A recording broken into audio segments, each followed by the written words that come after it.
Welcome back to the Northern Steel Podcast. This is episode 31. Oh my lord, 31 episodes, Chris. And we're back after a Steelers victory for once. Woo! Yeah, let's go! It's been a long time, about a month, since we've seen the Steelers win, and they pulled it off. It wasn't the prettiest, but hey, what Steeler won in the past 3 years has been pretty. I ask you, the audience, and Chris, show me none.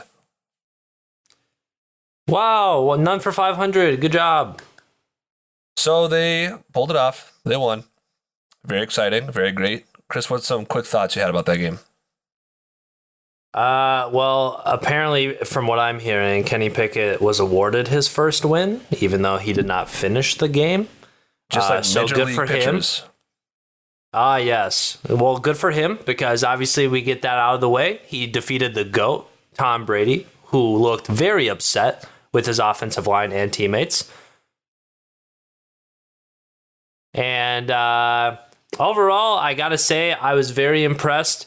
Not so much with the offensive play calling. I was impressed with our defense being able to hold up and stop the Bucs. I was impressed with our secondary specifically in that, because we had absolutely nobody of name that anyone knew to go and shut down these wide receivers. Big shout out to Devin Bush, Terrell Edmonds. They played a heck of a game. And then also shout out to Mitchie Trubisky for coming in and being a veteran and finishing that game out and helping us secure that dub. So you're kind of going through everything very quickly. So let's pull it back a bit. One thing, if you're listening and you've been actually keeping up with every episode, you might be thinking, hey, where's my silly highlights that the Paskowski brothers do? Our schedule's been pretty messed up this week. We're recording this on a Friday. This will probably be out on Saturday, the day before the game, which is very late for us. So we're just going to make this a short podcast, and we're not going to do the highlights. We're just going to talk about the game a little bit. So like Chris said, the Walmart employees of the secondary playing for the Steelers, not so much as their skill. I mean, they did a great job, but I think finally we had some good coaching on the defensive side of the ball, which is great. Allowing players like James Pierre and Josh Jackson and,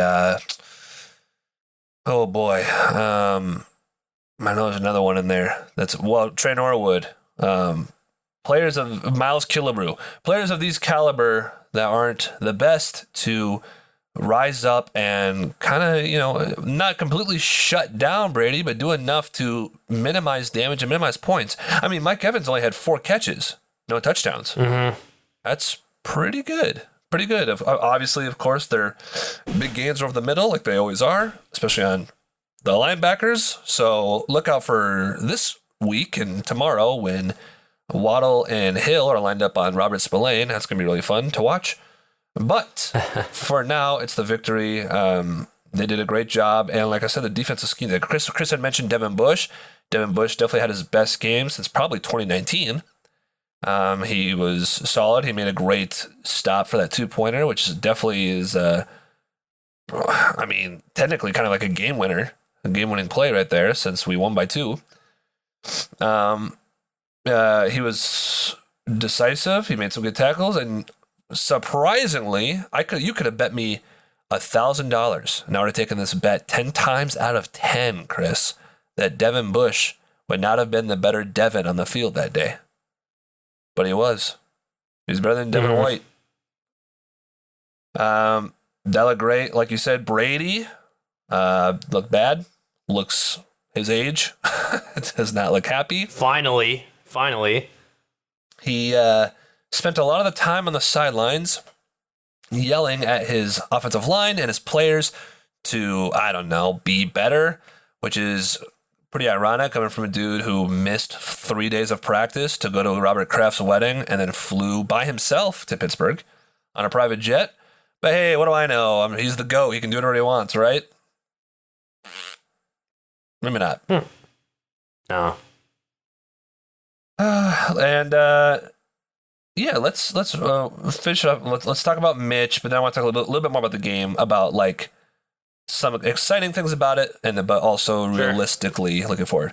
Yes, we have been very hard on Mitch. The first 4 weeks that he started, his reads were really bad. He seemed like he wasn't being aggressive enough or throwing to guys with anticipation, but he did all of that when he came in for relief for Kenny. He played well enough to get the dub. He converted some great third downs along with some great catches by Claypool. What's up? Nice to see you this year. Nice to see you, Claypool.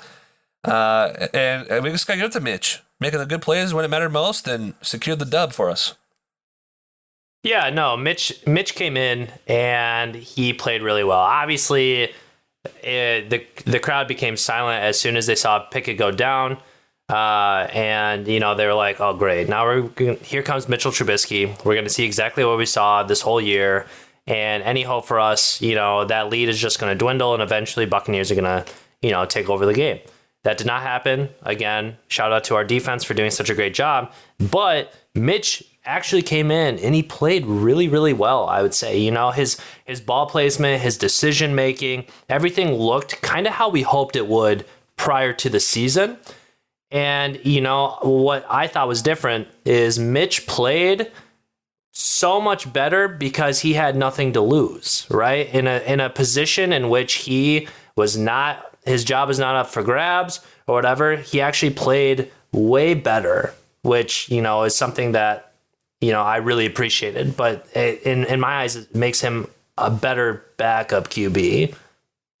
Well, let's talk about this because yes, he did play a lot better, and I think part of it, like you said, is because he didn't, he had nothing to lose. Maybe he felt more aggressive that way. I think that pretty much rounded out to at the beginning of the year, we're like, what's the problem? What's going to give? What's the changes? Is it the quarterback or is it Matt Canada? Where's the issue coming in? I think this last game really painted it pretty clear that Matt Canada, which, no surprise to people listening, is garbage, dude. He's not good at play calling. Yeah. I mean, even with Mitch coming in and moving the ball. Now, I know a lot of people are really excited for Mitch. I'm excited for Mitch. I'm glad he got the win. I'm not going to try and take away anything from Mitch's performance, but the plays that Mitch were dealt weren't good either. So people want to say like, oh, Kenny didn't play that good of a game before Mitch came in. His play calls are terrible, and so are Mitch's. If it wasn't for a great third down catch by Claypool, which is more, yes, Mitch put it in the right spot, but Claypool had the great catch and body control, where we've seen him drop that ball many times before. If it wasn't for sustaining that catch, they would have had to punt it, and Tom Brady had all the momentum, probably would have came down and scored a field goal to win the game. Now, that's not to say, but there's also other plays in that too. There's when we're trying to run out the clock, there was a run play. Najee had like his best run of the day, not longest, but best, of like 8 yards, pushing the pile, falling forward, and it's 2nd and 2. And then we're hiking it from the shotgun, and it's a fumble snap. And you might say, well, that's the center's fault. It is the center's fault. That's Mason Cole's fault in a high-pressure situation. But why, when we're trying to run out the clock on 2nd and 2, are we hiking it from the shotgun? Brings us into a 3rd 16. We get lucky enough to convert that third down by a pass to Claypool over the middle. Later on, we get a decent run, maybe 6 yards, 7 yards, 2nd and short again. Then we're doing a jet sweep to legend of the day, Steven Sims, who shout out to him. He had a great day returning the ball. But we try to do a jet sweep to him, and we lose like 5 yards there. And it's like, what?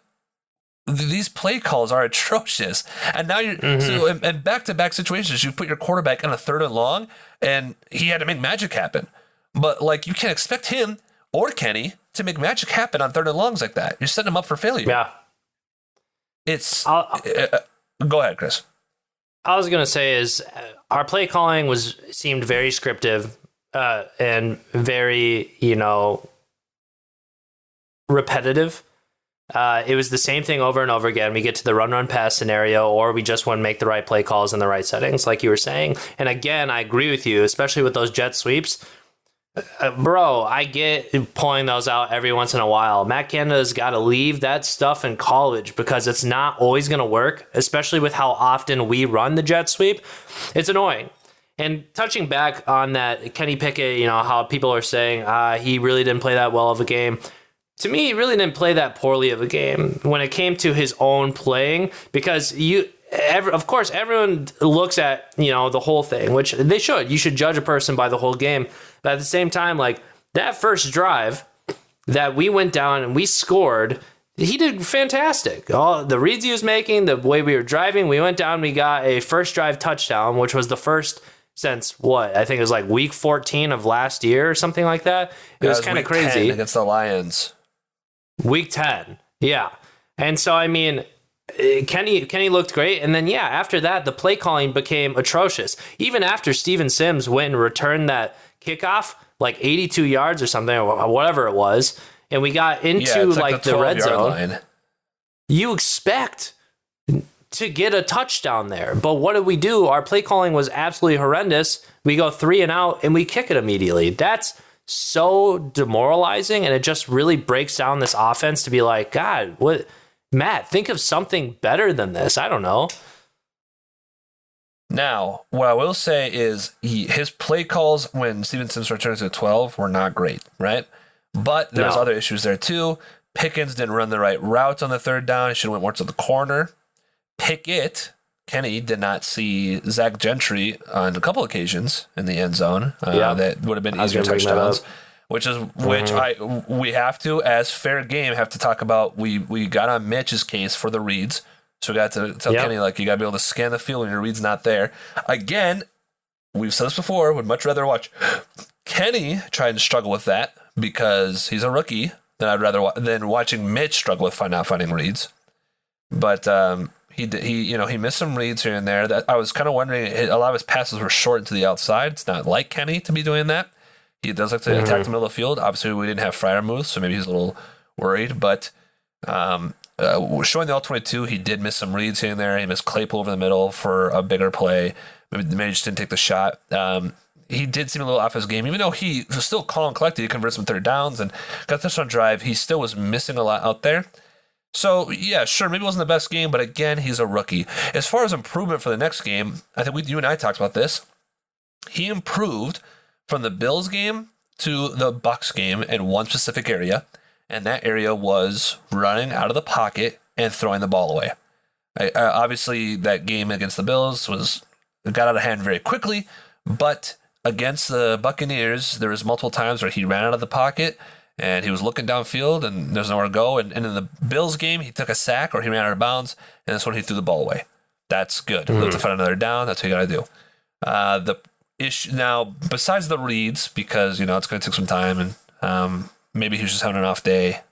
Not to say that he's perfect, but I would say the thing to look for him to improve on, probably the biggest thing that was his downfall starting, was doing audibles, specifically with shifting the line for blocking schemes. He did that multiple times. He did it way too late, whether he saw it way too late or just was mismanaging the play clock. But he tried to call an audible, shift the play as the clock is hitting 0. I should have gotten a delayed game on one of them, but didn't, and it actually would have been better. And it caused confusion on the line. It caused a couple sacks that he got injured on. Or not, I don't know if it got the sack he got injured on, but it did cause some sacks of him doing that. So I guess what I'm looking forward from him in this next game immediately is to be a little bit quicker on calling those audibles and calling that line protection to move around. Because that was definitely like a big part of his game that he can change and fix quickly. I totally agree. He's going to continue to take steps forward, I believe. I think he might get a little bit of a break moving into this week compared to the last two defenses that he's seen, because Miami's not as much of a powerhouse compared to the Bucs or the Bills. At least on the front seven. Correct. So I expect a better game. I really hope, offense as a whole, we can get a nice 50-50 play calling, get some good runs in there, and then also, switch it up and get some nice passing going. But we'll see what happens.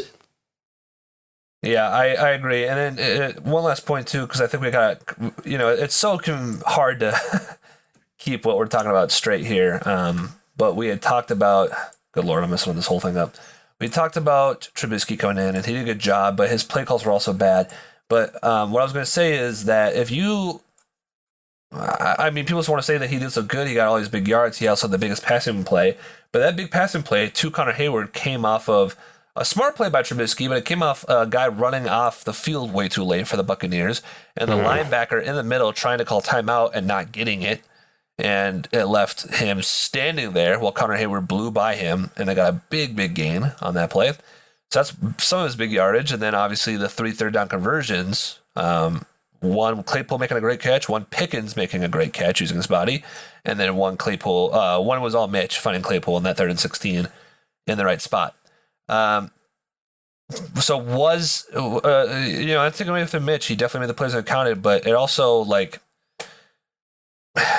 he didn't do anything that was way better than Kenny in that moment. Kind of just got the plays that worked and made it work. His touchdown was probably the best throw I saw him do because he anticipated it.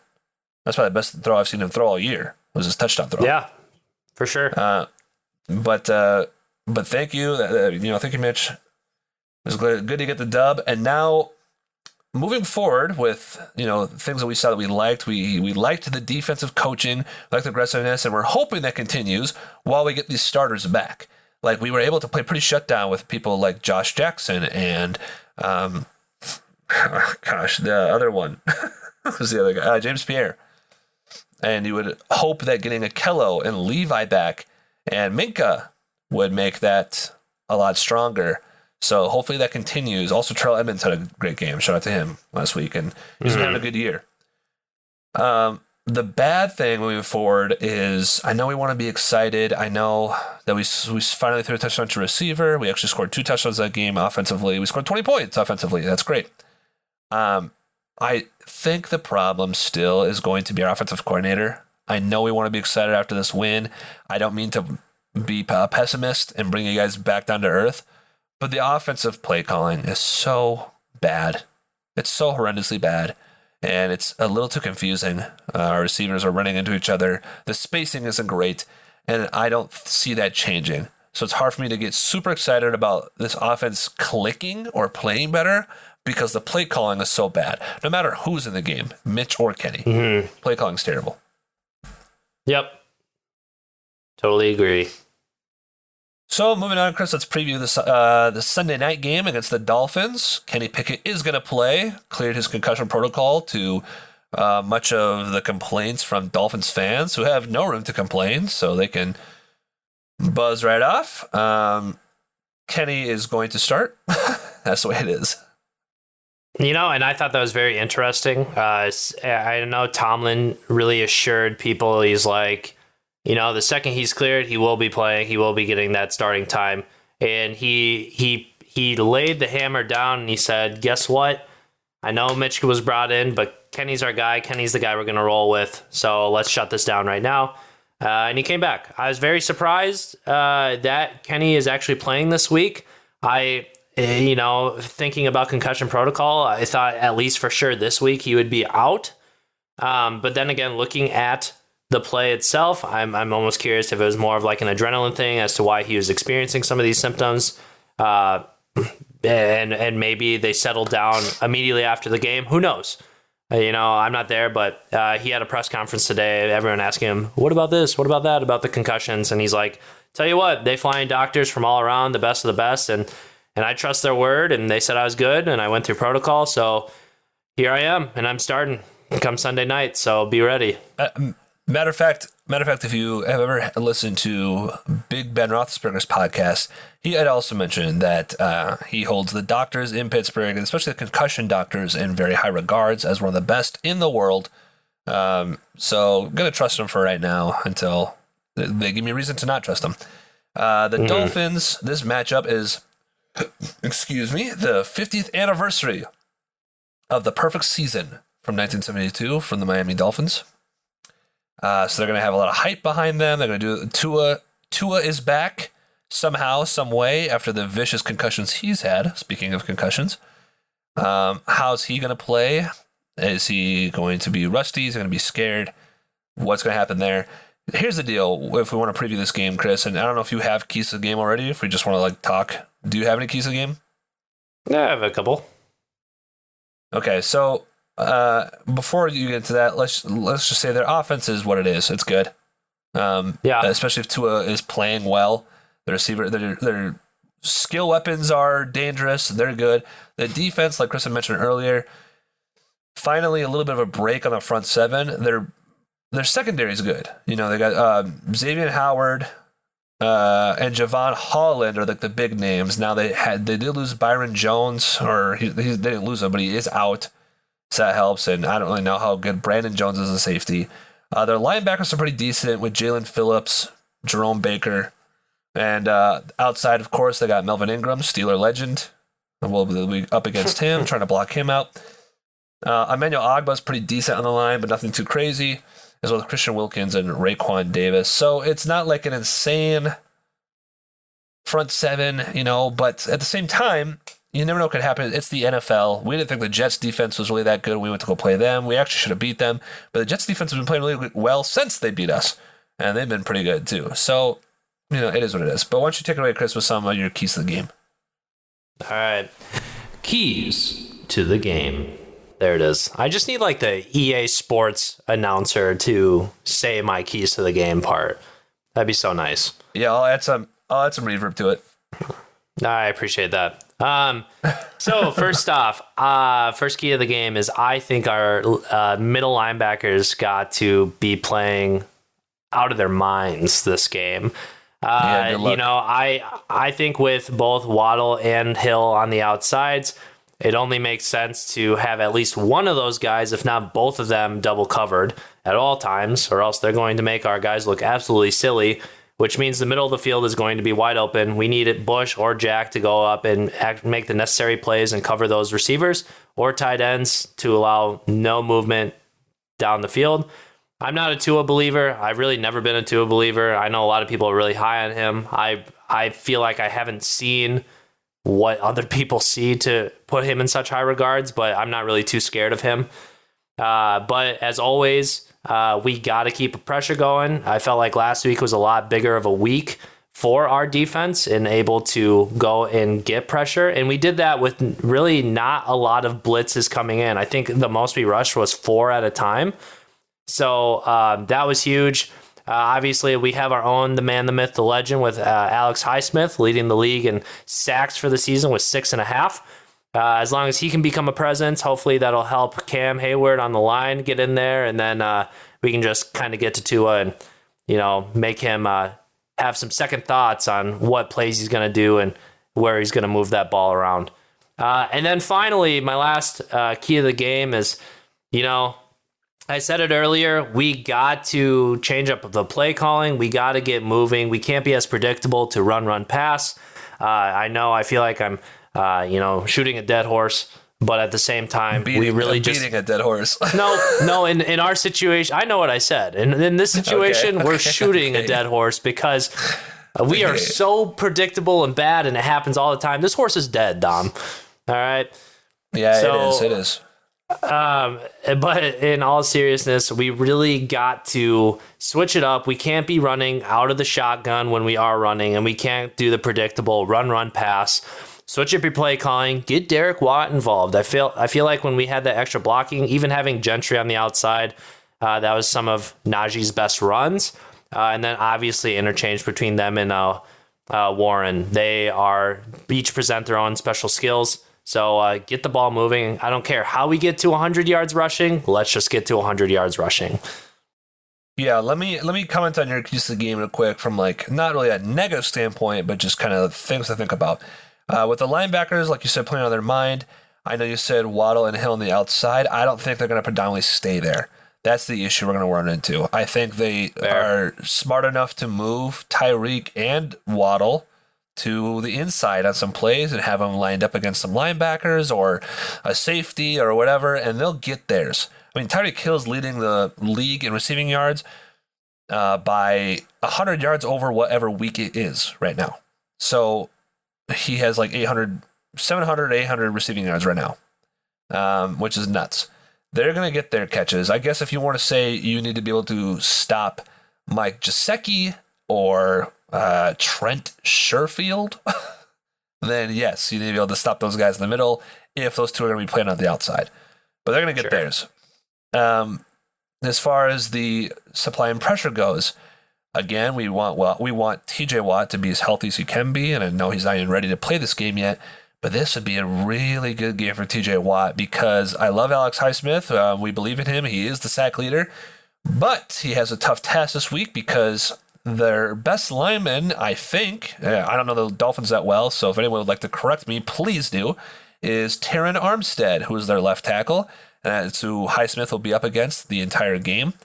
It's going to be a battle, but that might leave Highsmith battling that whole time, maybe not causing enough pressure, which this brings in another great player from last week, Larry Ogunjobi, to have a stronger presence because even the guard on that side, I've heard that name before, Liam Eichenberg is pretty good. That's who Cam Hayward's going to be up against. So that leaves the right side of the line to really pick up the slack, which is going to be Malik Reed, unfortunately, and Larry Ogunjobi. Unfortunately, also DeMarvin Leal is on IR, so he's going to be out for 4 weeks anyways. We could really use him here on the right side of the line as well.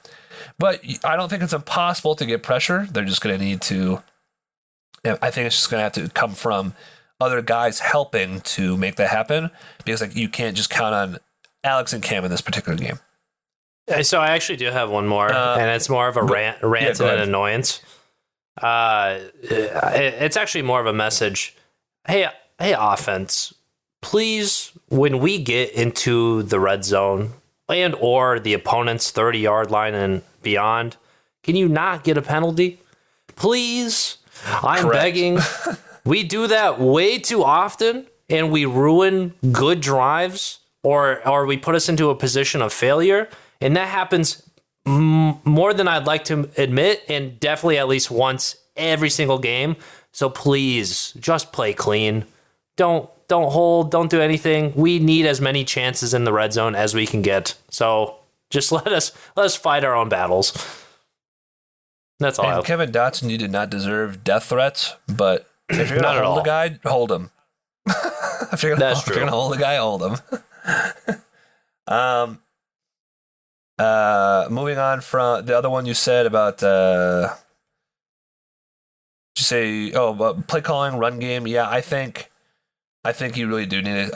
If Tua's gonna come back and if he comes back as strong as he did those first 3 weeks, you do need to control the clock. We've mentioned this many times before. I know the run game hasn't been there. I know Najee just trying to get better. I know he didn't have a lot of yards this week, but I did think he had some really solid runs.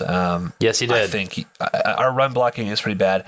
I think you need to have a solid run game against this group, control the clock, make sure they're not in the field as much as they can. The Dolphins can score very quick. They scored like 35 points in a quarter against the Ravens and beat them. They can score very fast on you if they're firing on all cylinders. So like Chris said, you got to somehow, some way be able to do that. And I think you can, with the front seven being maybe not as strong as I would think it could be. So maybe you can do that. Otherwise, stay away from Xavier Howard, stay away from Javon Holland, and Freiermuth is back. I don't know how well these middle guys cover the middle of the field, but Freiermuth might eat in this game as well. Who knows? Let's hope. But those are going to be some big moments, and the Dolphins, it's going to be a big thing. And honestly, if you want to be optimistic about the Steelers season, I know every game seems like a must-win. This game is a must-win. If you want to be optimistic, because if you want to assume that they lose to the Eagles, but if they go 3-5 in the bye week and they get TJ Watt after that, you never know what's going to happen. I mean, it's not really an assumption. I think there's no chance that we beat the Eagles, but yes, this is the week to win. I said, out of the last 4 games between the Bills all the way to the Eagles, if we're going to win 2 of the 4, it's going to be the Bucs and the Dolphins, and we already got one of those out of the way. So let's go and let's play and let's beat the Dolphins. Let's get one more win in before our bye week, and then honestly, I'm feeling a lot more optimistic about the back half of the season, especially seeing how some of these other teams have been playing. So let's just get to the top of this hill. Austin. Yeah, I don't know what's going on there. Let's activate Kevin Austin, for God's sake. Well, I don't either, but next week we'll update you because we have till the 26th to figure this out. That's yeah. We got 5 days. We have till the 26th, yeah. So the podcast will be out by that time. So we will update you next week. I was thinking, especially with maybe Steven Sims being out this week, maybe he'd finally get his call and even just start on like return game or whatever. But I guess they're giving that back to Gunner for whatever reason. So, Gunner, do well, please, or don't, so that way Calvin can finally get in there. But we need you, Calvin, please. I want to see you play so badly. Okay, Chris, let's go through a rapid fire of game picks for our pick 'em pool, where you can pick our punishment based on who is losing or who's the losing record by the end of this. I don't know what the record is. I'll tally it up at some point. But let's go through these quickly, Chris. Obviously, yesterday's game already happened. We're recording this on a Friday, but I was already going to pick the Cardinals. I was too. I already picked the Cardinals. Yeah, okay. Browns at Ravens. Ravens. Yep, Ravens. Bucks at Panthers. Bucks. Christian McCaffrey gone. Well, that's a Carolina fire sale completely. So yeah, I'm going Bucks. Falcons at Bengals. The Falcons are being a surprisingly decent team this year, but I'm still gonna go Bengals. I am too, because it looks like the Bengals are kind of catching on, but I would love a Falcons win. But I'm going to go Bengals as well. I would too. Lions at Cowboys. I don't know if I believe in the Lions anymore. But also, is getting Dak Prescott a good thing? Who knows? But yes. I am going to go with Dak. Well, listen. I told you I wasn't a Cooper Rush believer last week, and then he threw 3 sacks. He threw 3 picks. So, yeah, he's going to be better than that. Andy Dalton threw 3 picks yesterday, and they almost came back. Yeah. And 2 of them were pick sixes. I guess. Back-to-back drives. You are correct. Giants at Jags. I feel like I'm not picking against the Giants for the longest time until proven otherwise. So I'm going to say the Giants. Yeah, I too. I'm a big blue believer now. Packers at Commanders. Especially because is OBJ signing back with them? I don't know. That's not official news. All right. Find out next time. Odell messages everybody in the league, and he's like, "What's up, roommate?" or "What's up, teammate? What's up, teammate?" What's up? So he does that constantly to everybody. So I don't know. I don't know where he's going. Yeah, I know. I haven't gotten a text. Yeah, what's up with that? Odell, if that is your real name. Yeah, seriously. At obj.com. OBJ? Not a good look. All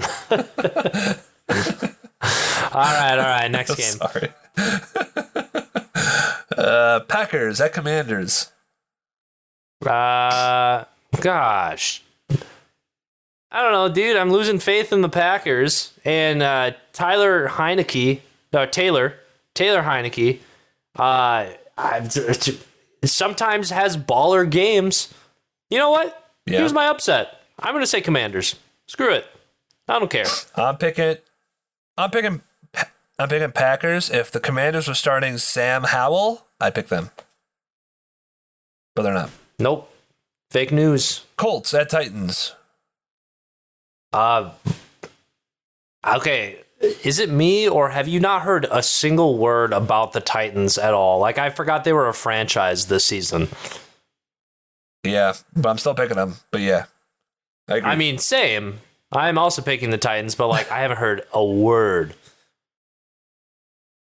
Yeah, they're kind of quiet this year, which is fine. Their division kind of is pretty bad as well. Speaking of their division, really Raiders at Texans. Raiders, I guess. Yeah, that's what I'm going to say too, I guess. And here's a fun one. Broncos at Jets. It's not on prime time. You're welcome, America. I don't even know if they I'm going to say Jets. Jets are playing well, and Broncos are hot trash. Yeah. And so was my fantasy football teams for having Russell Wilson in 2 of them. Next, Chiefs at 49ers. Christian McCaffrey, 300 yards? No, I'm picking the Chiefs. I am going to pick the Chiefs too, but now I'm like, dang, the 49ers look like they have a pretty solid offense now. No, they don't. Not until I see them on the field. Realistically, if they had a better quarterback, then I'd be like, geez, but if Christian McCaffrey becomes the player he's been 2 years ago, then yeah, they look good. Sure. But who's to say that's going to happen? Yeah, fair. Seahawks at Chargers.